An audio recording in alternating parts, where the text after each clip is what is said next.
بسم اللہ الرحمن الرحیم۔ السلام علیکم۔ بنی ہاشم میں ایک مشرک شخص رقانہ نامی بڑا زبردست اور دلیر پہلوان تھا، اور کوئی جوان ایسا نہ تھا جس نے اسے گرایا ہو۔ وہ ایک جنگل میں جسے عظم کہتے ہیں وہاں رہا کرتا تھا، بکریاں چراتا تھا اور بڑا مالدار تھا۔ ایک دن حضور صلی اللہ علیہ وسلم اکیلے ادھر جا نکلے۔ رقانہ نے آپ کو دیکھا تو آپ کے پاس آ کر کہنے لگا، اے محمد، تو ہی وہ ہے جو ہمارے لات و عزیٰ کی توہین کرتا ہے، تحقیر کرتا ہے اور اپنے ایک خدا کی بڑائی بیان کرتا ہے۔ اگر میرا تجھ سے تعلق رحمی نہ ہوتا تو آج میں تجھے مار ڈالتا۔ آ میرے ساتھ کشتی کر، تو اپنے خدا کو پکار، میں اپنے لات و عزیٰ کو پکارتا ہوں، دیکھیں تو تمہارے خدا میں کتنی طاقت ہے۔ حضور صلی اللہ علیہ وسلم نے فرمایا، رقانہ، اگر کشتی ہی کرنا ہے تو چل، میں تیار ہوں۔ رقانہ یہ جواب سن کر اول تو حیران ہوا، پھر بڑے غرور کے ساتھ مقابلے کے لیے کھڑا ہو گیا۔ حضور صلی اللہ علیہ وسلم نے پہلے ہی جھپٹ میں اسے گرا لیا اور اس کے سینے پر بیٹھ گئے۔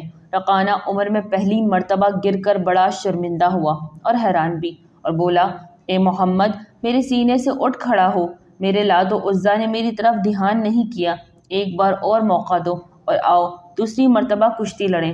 حضور صلی اللہ علیہ وسلم سینے سے اٹھ کھڑے ہوئے اور دوبارہ کشتی کے لیے رقانہ بھی اٹھا۔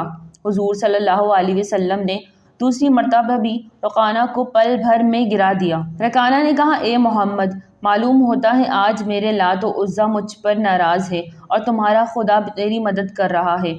خیر، ایک مرتبہ اور آؤ، اب کی دفعہ لات و عزیٰ میری مدد کریں گے۔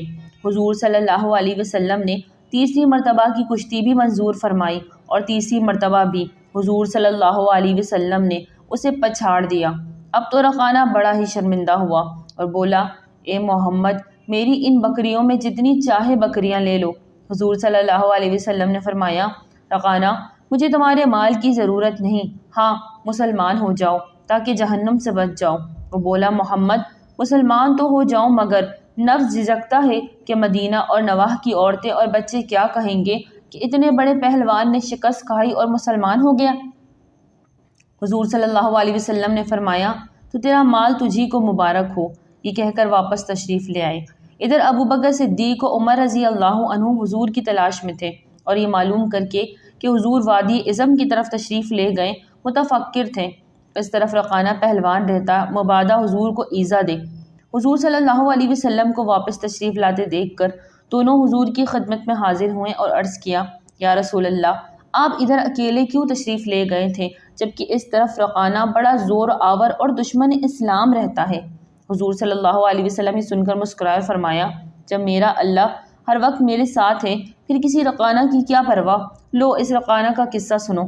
چنانچہ حضور نے سارا قصہ سنا۔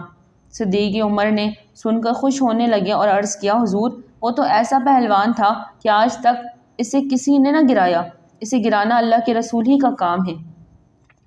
ناظرین، ویڈیو اچھی لگے تو لائک کر دے، چینل کو سبسکرائب کر دے اور دعاؤں میں یاد رکھے۔ السلام علیکم۔